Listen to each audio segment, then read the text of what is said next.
అటు మహిళా రిజర్వేషన్ బిల్లుపై డీలిమిటేషన్ బిల్లుపై లోక్సభలో కాసేపట్లో ఓటింగ్ జరగబోతోంది. ఈ క్రమంలో ఎంపీలకు కీలక విజ్ఞప్తి చేశారు ప్రధాని నరేంద్ర మోదీ. కలిసికట్టుగా చరిత్ర సృష్టిస్తామని లోక్సభ సభ్యులకు పిలుపునిచ్చారు. మహిళా రిజర్వేషన్ల అమలుకు లైన్ క్లియర్ చేస్తూ 3 కీలక బిల్లులకు ఆమోదించుకుందామన్నారు ప్రధాని మోదీ. మహిళల అవకాశాన్ని వారికి అందకుండా చేయొద్దని, వారి సెంటిమెంట్లు దెబ్బతీయొద్దని కోరారు.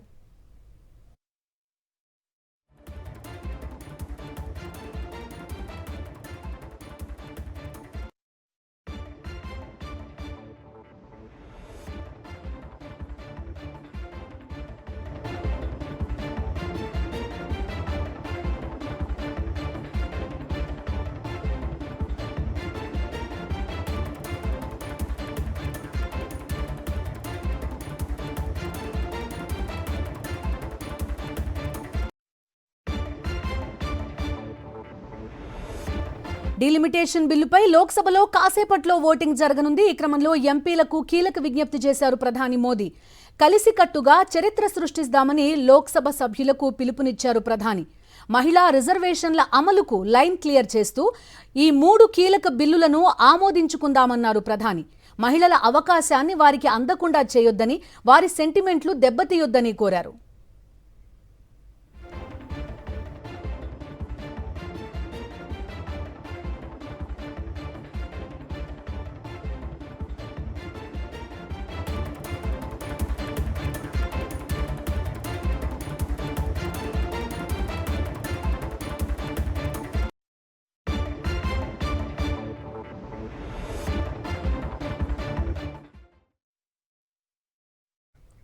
రైట్, లోక్సభలో కాసేపట్లో ఓటింగ్ జరగబోతోంది. ప్రస్తుతం దేశం అంతా దృష్టి మొత్తం లోక్సభ పైన ఉంది. చూస్తున్నాం, నిన్న ఈరోజు లోక్సభలో ఈ డీలిమిటేషన్, మహిళా రిజర్వేషన్లు 2 అంశాలపై పెద్ద ఎత్తున చర్చ జరుగుతున్న పరిస్థితి. ప్రధాని మోదీ మాట్లాడడం కూడా చూసాం లోక్సభలో. సో ఈరోజు ఓటింగ్ జరగబోతోంది. ఈ నేపథ్యంలో ప్రధాని లోక్సభ ఎంపీలకు విజ్ఞప్తి చేయడం కూడా చూస్తున్నాం. కలిసికట్టుగా చరిత్ర సృష్టిద్దాం అని లోక్సభ సభ్యులకు పిలుపునిచ్చారు ప్రధాని మోదీ. మనం కాంగ్రెస్తో పాటు కొన్ని పక్షాల వాదనలు కూడా ఉన్నాం. మహిళా రిజర్వేషన్లకి మేమంతా మద్దతిస్తాం అని చెప్తున్నారు. అట్ ద సేమ్ టైం డీలిమిటేషన్తో కలిపి మహిళా రిజర్వేషన్లను లింక్ చేయడం కరెక్ట్ కాదు అని కొన్ని పక్షాలు అభిప్రాయపడడం కూడా మనం చూస్తున్నాం. సో మొత్తం దేశం దృష్టి అంతా కూడా ఇప్పుడు జరగబోయే ఓటింగ్ పైనే ఉంది. 4 గంటలకు ఈ డీలిమిటేషన్ బిల్లు పైన ఓటింగ్ జరగబోతోంది. సో ఏం జరగబోతుంది, ఎన్డీఏ బలం నిరూపించుకుంటుందా, ఇలాంటి ప్రశ్నలు ప్రస్తుతం మన ముందున్నాయి. ఈ నేపథ్యంలో ప్రధాని మోదీ విజ్ఞప్తి చూస్తున్నాం. ఈ 3 బిల్లులు పాస్ అయితే కనుక మహిళా రిజర్వేషన్లకి మార్గం సుగమం అవుతుంది. ఈ నేపథ్యంలోనే మొత్తం ప్రపంచంతో పాటుగా దేశం అంతా కూడా లోక్సభ వైపు చూస్తోంది.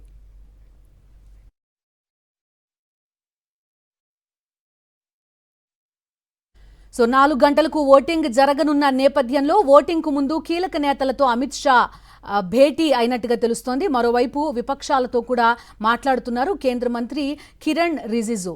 సో ఈ కాన్స్టిట్యూషనల్ బిల్ పాస్ కావడానికి అబ్సల్యూట్ మెజారిటీ అవసరమవుతుంది. లోక్సభ 2/3 ఆమోదం తెలపాల్సి ఉంటుంది. ఈ బిల్ పాస్ కావాలంటే, డీలిమిటేషన్ బిల్లు పాస్ కావాలంటే. దాంతోపాటుగా వైఎస్ఆర్ కాంగ్రెస్ పార్టీ డిమాండ్ కూడా చూస్తున్నాం. మీరు ఏవైతే నోటి మాటగా చెప్తున్నారో, కేంద్ర హోంమంత్రి అమిత్ షా నిన్న లోక్సభలో ప్రకటన చేశారో దాన్ని బిల్లులో పెట్టండి అని వైఎస్ఆర్సీపీ కోరడం కూడా మనం చూసాం. అట్ ద సేమ్ టైం మహిళా రిజర్వేషన్లకి మొదటి నుంచి కూడా వైఎస్ఆర్సీపీ మద్దతు ఇస్తోంది అని కూడా మిథున్ రెడ్డి చెప్పడం కూడా మనం చూసాం. సో వైఎస్ఆర్సీపీతో పాటు మొత్తం అంతా కూడా లోక్సభలోని దాదాపు అన్ని పక్షాలు చిన్న చిన్న అభ్యంతరాలకి మినహా మహిళా రిజర్వేషన్లకి అనుకూలంగా ఉన్న పరిస్థితులు చూస్తున్నాం. అయితే డీలిమిటేషన్ బిల్లుకి సంబంధించే ప్రస్తుతం లింక్ కనిపిస్తోంది. సో కేంద్రం ఈ రెండింటికి లింక్ చేయడం పైన కాంగ్రెస్ ప్రధానంగా అభ్యంతరం వ్యక్తం చేయడం కూడా చూస్తున్నాం. శశి థరూర్ కాసేపటి క్రితం మాట్లాడిన కామెంట్స్ కూడా మనం విన్నాం. ఈ డీలిమిటేషన్ బిల్లుకి సంబంధించి మీరు జేపీసీకి రిఫర్ చేద్దాం అనేది కూడా ఆయన ప్రతిపాదన చేశారు. అట్ ద సేమ్ టైం మహిళా రిజర్వేషన్ల అంశానికి సంబంధించి మేమందరం కూడా యాక్సెప్ట్ చేయడానికి సిద్ధంగా ఉన్నామని కూడా చెప్తున్నారు. సో 2023 2023లో సభ ఆమోదం పొందిన ఈ మహిళా రిజర్వేషన్ల అమలుకు మొత్తం లోక్సభ అంతా కూడా కట్టుబడి ఉంది అనేది ప్రస్తుతం మనకి కనిపిస్తున్న పరిస్థితి. మరి కాసేపట్లో 4 గంటలకి ఓటింగ్ జరగబోతోంది. ఈ నేపథ్యంలో ప్రభుత్వం నుంచి కేబినెట్ నుంచి కూడా కొంత ఎక్సర్సైజ్ కనిపిస్తోంది. ఒకవైపు అమిత్ షా, మరొక వైపు కిరణ్ రిజిజు ఇద్దరు కూడా ప్రయత్నాలు ముమ్మరం చేశారు. విపక్షాలతో కేంద్ర మంత్రి కిరణ్ రిజిజు మాట్లాడుతుంటే ఎన్డీఏ పక్షాల నేతలతో భేటీ అయ్యారు కేంద్ర హోంమంత్రి అమిత్ షా. వారిని డీలిమిటేషన్ బిల్లుకి ఒప్పించే ప్రయత్నం ప్రస్తుతం విపక్షాలతో చేస్తున్నారు కేంద్ర మంత్రి కిరణ్ రిజిజు. సో మొత్తం ఈ ఓటింగ్లో ఏం జరుగుతుంది అనే ఉత్కంఠ మాత్రం ఉంది. డీలిమిటేషన్ బిల్లులకి సంబంధించి ఈవెన్ ఇంట్రడ్యూస్ చేయడానికి కూడా లోక్సభలో ఓటింగ్ డివిజన్ కోరాయి విపక్షాలు. సో ఆ డివిజన్ కంప్లీట్ అయిన తర్వాతనే ఈ బిల్లుల్ని కూడా లోక్సభలో ప్రవేశపెట్టడం మనం చూసాం. సో ఏం జరగబోతోంది ఈ రోజు ఓటింగ్లో అనే ఉత్కంఠ అయితే ప్రస్తుతం ఉంది. మా కరెస్పాండెంట్ వెంకటేష్ ఢిల్లీ నుంచి జాయిన్ అవుతున్నారు. వెంకటేష్, చెప్పండి, డీలిమిటేషన్ కి సంబంధించి ఓటింగ్ 4 గంటలకు ఉంటుందని నిన్ననే స్పీకర్ ఓం బిర్లా ప్రకటించారు. సో ఈ బిల్లులు ఏమవుతాయి? ఇది పాస్ అయితే మహిళా రిజర్వేషన్లకి సంబంధించి లైన్ క్లియర్ అయినట్టే అనేది అభిప్రాయం. మీ దగ్గర ఉన్న డీటెయిల్స్ ఏంటి? అమిత్ షా, కిరణ్ రిజిజు వరుస భేటీలో ఉన్నట్టుగా కూడా తెలుస్తోంది. మహిళా రిజర్వేషన్ డీలిమిటేషన్ బిల్లు పైన 4 గంటలకు ఓటింగ్ నిర్వహిస్తామని స్పీకర్ ప్రకటించారు. ఆ నేపథ్యంలో ఇప్పటికే కేంద్ర ప్రభుత్వం, ప్రధానమంత్రి స్వయంగా అన్ని రాజకీయ పార్టీలకు విజ్ఞప్తి చేశారు. మహిళా రిజర్వేషన్ బిల్లుకు అందరూ మద్దతు ఇచ్చి చరిత్రలో భాగస్వాములు కావాలి, ఇన్నాళ్ళు చేసినటువంటి పాపాలను కడుక్కోవాలంటే ఈ బిల్లుకు మద్దతు ఇవ్వాలని ప్రధానమంత్రి నరేంద్ర మోడీ విజ్ఞప్తి చేశారు. వాటితో పాటు ప్రధానంగా ఈ బిల్లుకు సంబంధించినటువంటి క్రెడిట్ తనకు అవసరం లేదు, అందరూ కలిసి క్రెడిట్ తీసుకోవాలనేటువంటి విజ్ఞప్తి కూడా చేశారు. అవసరమైతే ఆ విపక్ష నాయకుల ఫోటోలతో తానే ప్రభుత్వ ప్రకటన వేసి క్రెడిట్ అందరికి దక్కుతుందని కూడా ఆయన ఓపెన్ బ్లాంక్ ఆఫ్ ఇచ్చారు. అయినప్పటికీ ఈ అంశం పైన ప్రధానంగా అన్ని రాజకీయ పార్టీలు మహిళా రిజర్వేషన్ పైన ఎవరికి ఎలాంటి అభ్యంతరం లేదు, ఏకాభిప్రాయంతో దానికి మద్దతు ఇస్తున్నాయి. కానీ డీలిమిటేషన్ పైనే అందరూ అభ్యంతరం వ్యక్తం చేస్తున్నారు. 50% గంపగుత్తగా సీట్లు పెంచుతామని చెప్తున్నటువంటి ప్రభుత్వం ఆ అంశాన్ని ఏ పద్ధతిలో పెంచుతుందామనే విషయాన్ని అందులో బిల్లులో పెట్టలేదు. సో ఇక్కడే అందరికీ అనుమానాలు ఉన్నాయి.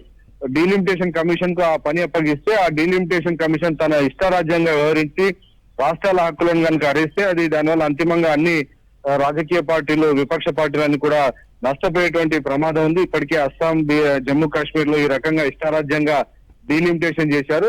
బీజేపీకి అనుకూలంగా డీలిమిటేషన్ జరిగిందనేది ప్రధానంగా విపక్షాల్లో ఉన్నటువంటి అభ్యంతరం. సో ఆ నేపథ్యంలో ఈ అంశాలని ప్రస్తుతం ఉన్నటువంటి సీట్ల ఆధారంగానే సీట్లను పెంచుతామనేటువంటి 50% పెంచుతామనేటువంటి అంశం ఎక్కడ కూడా ఆ బిల్లులో పెట్టలేదు.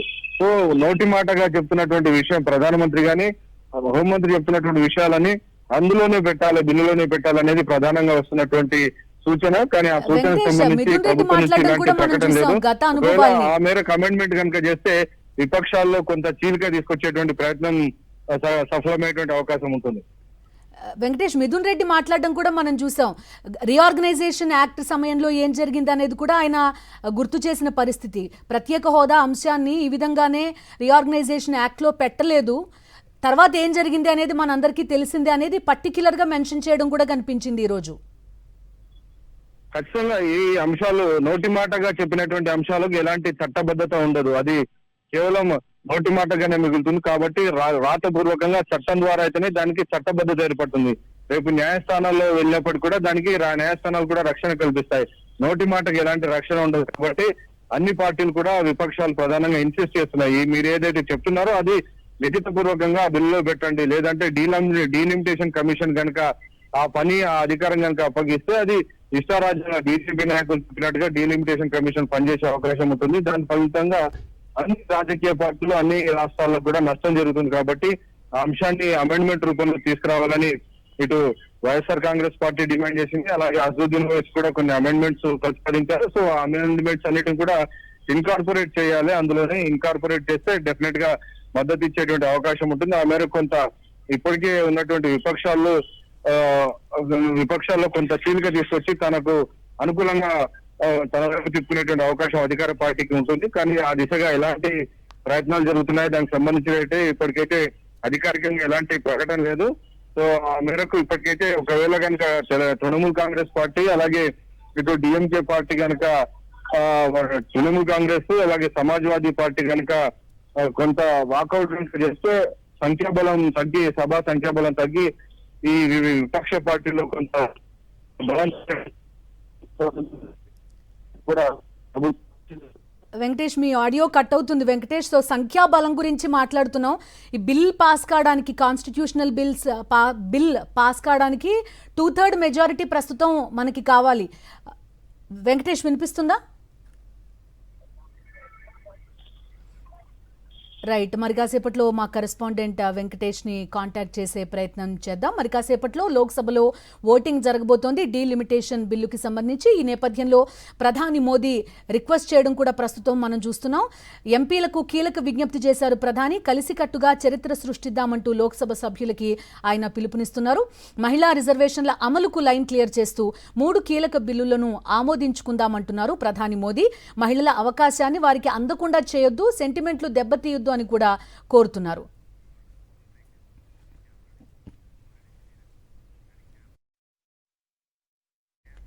సో 4 గంటలకు ఈ బిల్లులకి సంబంధించి లోక్సభలో ఓటింగ్ జరగబోతోంది. దేశం మొత్తం కూడా లోక్సభ వైపు చూస్తోంది. మహిళా రిజర్వేషన్లకి లైన్ క్లియర్ అవుతుందా అనే ఉత్కంఠ అందరిలో కూడా ప్రస్తుతం ఉంది.